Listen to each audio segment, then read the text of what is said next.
तो गाइस मैं हूं अंकित और आप देख रहे हैं रेसलिंग फैंस नेटवर्क। शुरू करेंगे भाई हम लोग सबसे पहले रोमन रेंस के रिएक्शन को देखते हुए। हमने देखा कि सीएम पंक ने एक बहुत ही पर्सनल लाइन बोल दी रोमन रेंस को कि मैं तुमको रेसलमेनिया में अब बस हराने नहीं वाला बल्कि तुमको बरी करने वाला हूं तुम्हारे डेड फादर के बगल में। इसके बाद रोमन का रिएक्शन हमने रॉ में तो देखा ही, लेकिन आफ्टर रॉ ये वाली वीडियो निकल के सामने आई है। वीडियो तो मैं आपको नहीं दिखाऊंगा लेकिन स्क्रीन कैप्चर्स आप लोग देख सकते हो। रोमन यहाँ पे फ्यूरियस दिख रहे हैं, जिस तरीके से रोमन रेंस बैक स्टेज जाते हुए दिख रहे हैं रोमन काफी फ्यूरियस दिख रहे हैं। एंड पता नहीं कि ये चीज प्लान्ड थी या फिर नहीं। अगर प्लान्ड थी तब तो ठीक है भाई, एक नंबर एक्टिंग दोनों की। लेकिन अगर प्लान्ड नहीं थी तो इसका बहुत ही गंदा काउंटर बैक आने वाला है रोमन की तरफ से।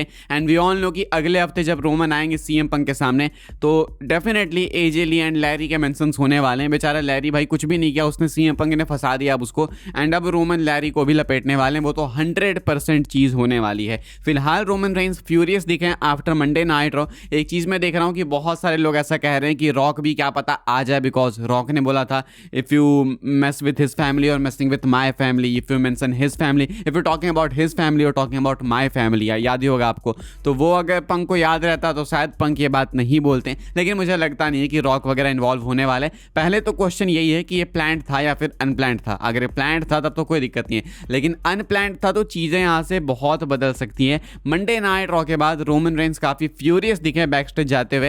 एंड लेट्स सी कि अब आगे डब्ल्यूडब्ल्यू वाले इस एंगल को कहाँ लेके जाने वाले हैं। मैं देखना चाहता हूँ। वैसे रोमन ज़्यादा अनरियल वगैरह में आते नहीं हैं, लेकिन अगर डब्ल्यूडब्ल्यू वाले आगे जाके इस वाले फ्यूड को अनरियल में कवर करें, जो कि 100% करेंगे, तो ऐसे में मुझे देखना है कि इस वाली कंट्रोवर्शियल लाइन के बाद एक्चुअली में बैक स्टेज रिएक्शन क्या था, क्या कुछ हुआ था, एंड रोमन रेंस का क्या कहना था इस चीज़ के ऊपर। तो ये सब हमें बाद में ही पता चलेगा जब अनरियल का अगला या फिर उसका अगला सीजन आएगा। तो फिलहाल रोमन का कुछ ऐसा रिएक्शन था। अब रोमन के फैमिली का भी रिएक्शन आया है भाई। जिला फाटू ने रिएक्ट किया है। मुझे फुल बिलीव है कि किसी भी रिएक्ट करेंगे कुछ टाइम पे। जिला फाटू एक्चुअली वॉच अलॉन्ग कर रहे थे, वो मंडे नाइट रॉ स्मैकडाउन वगैरह के वॉच अलॉन्ग को करते हैं। एंड जब वो वॉच अलॉन्ग कर रहे थे तो इन्होंने ये चीज़ तो लाइव देख ली। इसके ऊपर जिला फाटू ने क्या रिएक्ट किया, जिला फाटू कहते हैं कि अब मैं सीएम पंक का फैन नहीं हूँ। कहते हैं कि पहले मैं था लेकिन अब नहीं हूँ, I am no longer CM Punk fan. And काफ़ी अग्रेसिवली कहते हैं कि अब मुझे सीएम पंक बस दिख जाए कहीं भी, I will slab the fuck out of him. कहते हैं कि मुझे सीएम पंक दिख जाए बस, एंड उसके बाद उसका गेम खत्म है। धमकी देते हैं सीएम पंक को जिला फाटू,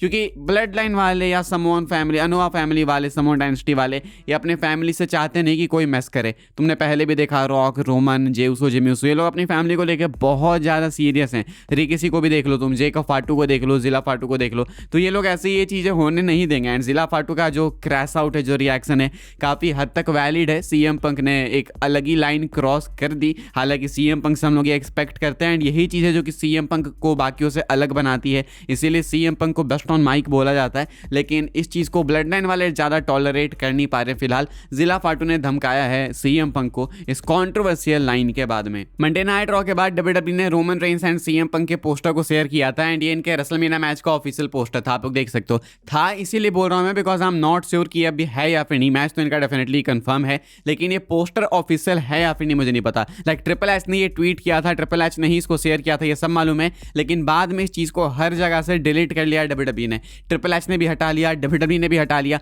आखिर ऐसा क्या रीजन होगा भाई, मुझे वो समझ नहीं आ रहा। आखिर आप क्यों हटाओगे? लाइक मैच तो बिल्कुल सेट है, अब तो प्रोमो बैटल्स ही होने हैं, फ्यूड ही होनी है, तो इस पोस्टर को क्यों ही हटाना? डब्ल्यूडब्ल्यू ने इसको डिलीट कर लिया। या तो इनको पसंद नहीं आया ये वाला पोस्टर, लेकिन जब पसंद नहीं आया तो एट द फर्स्ट प्लेस आपने पोस्ट ही क्यों किया? वैसे चलो मान लेते हैं कि ऑफिशियल ही है, तो इस पर रिएक्शन क्या है, ये पोस्टर कैसा मुझे दिख रहा है मैं आपको बता देता हूँ। मुझे ये रेसलमेनिया वर्दी पोस्टर नहीं लग रहा भाई। एंड मुझे तो लगता है ये थीम पे मैच भी नहीं खा रहा है। ये तो रेसलमेनिया की थीम काफ़ी अलग सी है। अगर सिंपल भाषा में बताऊँ तो रेसलमेनिया की थीम स्क्रैची है। एंड ये पीछे साइबर पंक क्यों चला दिया इन्होंने, ये चीज़ मुझे समझ में नहीं आ रही है। एंड ये ब्लू थीम बिल्कुल उल्टा ही, तो ये क्या पंगा है ये ज़्यादा समझ नहीं आया। शायद डब्ल्यूडब्ल्यू वालों को भी नहीं आया, बस इन्होंने जल्दबाजी में पोस्ट कर दिया था, लेकिन बाद में इसको हटा दिया ट्रिपल एच ने, डब्ल्यूडब्ल्यू ने हर जगह से। तो अब इसको ऑफिशियल बोला जाए या फिर नहीं बोला जाए, आई जस्ट डोंट नो। लेकिन अगर ये ऑफिशियल पोस्टर अभी भी है तो this is not good, this is not enough भाई। मुझे लगता है कि और बेटर किया जा सकता है, लेकिन अब इसको डिलीट कर लिया गया तो आई एक्सपेक्ट कि शायद इससे बेटर पोस्टर शेयर किया जाएगा।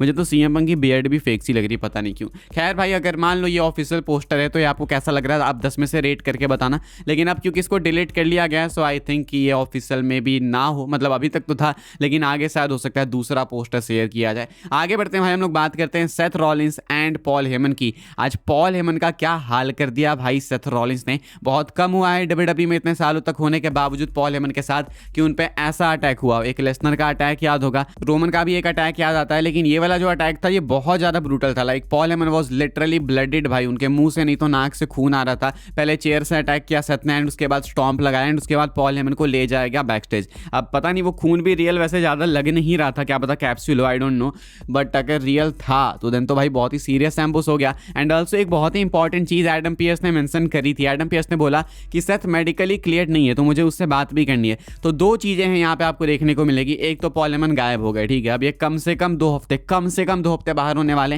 हालांकि कायरे से देखो तो 3-4 हफ्ते लग सकते हैं, बिल्कुल मेनिया के टाइम पे वापस आ सकते हैं। मुझे लगता है कि जब पॉल हेमन वापस आएंगे तो वो ब्रेकर को लेकर वापस आएंगे। अब इस पर मैं ज़्यादा बात नहीं करूंगा, लेकिन मुझे लगता है कि वो ब्रेकर को लेकर वापस आएंगे। इसकी बात हम लोग बाद में करेंगे, शायद अगले वीडियो में या फिर उसके बाद ढंग से। सेथ की बात करें तो सेथ को बोलते हैं एडम पियर्स कि वो मेडिकली क्लियर नहीं है। वो दिखाता है कि सेथ रॉलिंस इतनी ज़्यादा बदले की आग में उबल रहे हैं कि वो वेट भी नहीं कर सकते मेडिकली क्लियर होने का। हालांकि वी ऑल नो कि वो मेडिकली क्लियर हो चुके होंगे तभी वो ऐसा कुछ कर रहे हैं, लेकिन स्टोरी पर्पसेस में ऐसा दिखाया जा रहा है कि सेथ रॉलिंस मेडिकली क्लियर नहीं है। तो आने वाले टाइम में आपको ये एंगल भी चलते हुए देखने को मिलेगा कि सेथ तो क्लियर नहीं है लेकिन स्टिल वेंजेंस के लिए वो कुछ भी कर रहा है। एंड उसके बाद हो सकता है कि सेथ को हर छोटी बात पे इंजर्ड भी दिखाया जाए। तो फिलहाल पॉल हेमन आउट है कुछ हफ्तों के लिए एंड सेथ के साथ यही एंगल चलने वाला है। आगे बढ़ते हैं गाइस, हम लोग बात करते हैं डोमिनिक की। एक्चुअली जजमेंट डे की बात कर रहा हूँ भाई मैं। जजमेंट डे का ब्रेकअप फाइनली स्टार्ट हो चुका है वी कैन से। फिन बैलन ने भाई एक तरीके से डोमिनिक को मैच कॉस्ट कर ही दिया एंड डोमिनिक इसलिए हारे हैं बिकॉज फिन बैलन डोमिनिक का मैच एक्सपेक्टेड है फॉर रेसलमेनिया। पहले लगा था कि ये आईसी टाइटल मैच होगा, लेकिन डब्ल्यूडब्ल्यू वाले शायद फिन बैलन को कोई सी भी टाइटल देना ही नहीं चाहते हैं। तो इंटरकॉन्टिनेंटल चैंपियनशिप तो डिफेंड करने से रहे, अब डोमिनिक अब तो चैंप बन चुके हैं पेंटा, तो अब तो ये पॉसिबल ही नहीं रहा। लेकिन ऐसे में फिन बैलर डोमिनिक का जो मैच पहले रूमर था वो अभी भी रूमर एंड काफी पॉसिबल दिख रहा है मेनिया के लिए। बस अंतर ये है कि पहले टाइटल इन्वॉल्व थी एंड अब टाइटल इन्वॉल्व नहीं होने वाली है। हम लोग आगे बढ़ते हैं भाई, बात कर लेते हैं अपनी आखिरी अपडेट के बारे में एंड ये है रिया रिप्ली जेड कार्गिल को लेके। रिया रिप्ली एंड जेड कार्गिल के बीच में एक रियल कंट्रोवर्सी हो गई है ट्विटर पे कल रात को, परसों से एक्चुअली बहुत बवाल मचा हुआ इन दोनों के बीच में। इतने सारे ट्वीट्स किए इन दोनों ने एक दूसरे के ऊपर कि पूछो मत। रेसलमेनिया में इनका मैच होने वाला है, ठीक है भाई, ट्वीट कर रही है, बहुत अच्छी बात है, लेकिन ये दोनों बहुत ज़्यादा पर्सनल हो गई एंड इतना ज़्यादा भाई कि इसमें पाइपर नाइवन वगैरह एंड और भी काफ़ी सारे सुपरस्टार्स बीच में कूद गई। एंड जेड कार्गिल ने एक लाइन ऐसी बोल दी पाइपर नाइवन को जो कि एक्स्ट्रा पर्सनल हो गई। कह देती हैं जेड कार्गिल पाइपर नाइवन को कि तू क्यों बीच में बोल रही है, लाइक तेरी तो इनकम ही इतनी नहीं है, अपने औकात के हिसाब से बात किया कर, मतलब जितने पैसे कमाती है उतना ही मुंह चलाया कर। ऐसा जेड कार्गिल ने बोल दिया। चेल्सी ग्रीन को भी काफ़ी कुछ बोल दिया जेड कार्गिल ने। अब अभी तक तो ऐसा लग रहा था कि ठीक है ये सब कुछ स्टोरी के अकॉर्डिंग है, मतलब सब कुछ स्क्रिप्टेड है, लेकिन इसके बाद रिया रिप्ली ने एक इंस्टाग्राम पर स्टोरी डाली एंड वो स्टोरी भाई सब कुछ ही बदल देती है। रिया रिप्ली स्टोरी डाल के साफ बताती हैं कि वो जेड कार्गिल के इन एक्शन से, इन ट्वीट से बिल्कुल भी खुश नहीं है। रिया रिप्ली स्टोरी डाल के कहती हैं कि not having fun, not friends, learn to work and never lie to defame someone's real human character by breaking the fourth wall. कहती हैं रिया रिप्ली कि मुझे नहीं पसंद आया ये ट्विटर की जो बीफ चली, मेरे को नहीं पसंद आया एंड हम दोस्त भी नहीं है। कहती हैं रिया रिप्ली, बात करते हो जेड कार्गिल की, कि आपको पहले काम करना सीखना चाहिए एंड झूठ नहीं बोलना चाहिए किसी को बदनाम करने के लिए। एंड ये ब्रेकिंग द फोर्थ वॉल करके ये जो चीप गेम्स आप खेल रहे हो बहुत ही गलत है। ब्रेकिंग द फोर्थ वॉल क्या होता है? Breaking the fourth wall is like कि एक तरीके से कैफे ब्रेक करना मान लो, मतलब रियलिटी को एक्सपोज करना जनता के सामने। ये सिंपल बात यह है कि रियलिटी को जनता के सामने एक्सपोज करना, जो कि सपोज नहीं है जनता के सामने आना। तो रिया रिप्ली जेड कार्गिल को कहती है एंड काफ़ी सीरियस है, इन्होंने इंस्टाग्राम पे स्टोरी डाली थी। इसके बाद लोग रिया रिप्ली को भी बोलने लगे कि भाई ये तो सॉफ्ट है, अब रेसलिंग में आप इतना भी नहीं कर सकते, तो यार जाओ फिर डिज्नीलैंड घूमो, डिज्नीलैंड में जाके सिंड्रेला विंड्रेला का रोल निभाओ, ये सब क्या है। ऐसे में इसको लेकर 2 रिपोर्ट है। बॉडी स्लैम का कहना है कि जो इशू है वो बिल्कुल सीरियस है, दोनों के बीच में रियल है, ये स्टोरी नहीं है। एंड उधर दूसरी तरफ अगर तुम देखोगे तो मेल्टजर कहते हैं कि ये स्क्रिप्टेड है। अब पता नहीं कि किस पे बिलीव करना है किस पे नहीं, लेकिन आजकल बॉडी स्लैम थोड़ा सा ज़्यादा ट्रस्टेड है, so I will slide with body slam. लेकिन जो भी है स्क्रिप्टेड हो या फिर ना हो, लेकिन रिया रिप्ली ने जो इंस्टाग्राम पे स्टोरी डाली भाई वो तो 100% रियल गुस्से में ही डाली थी, वो स्टोरी के टोन से ही पता लगता है।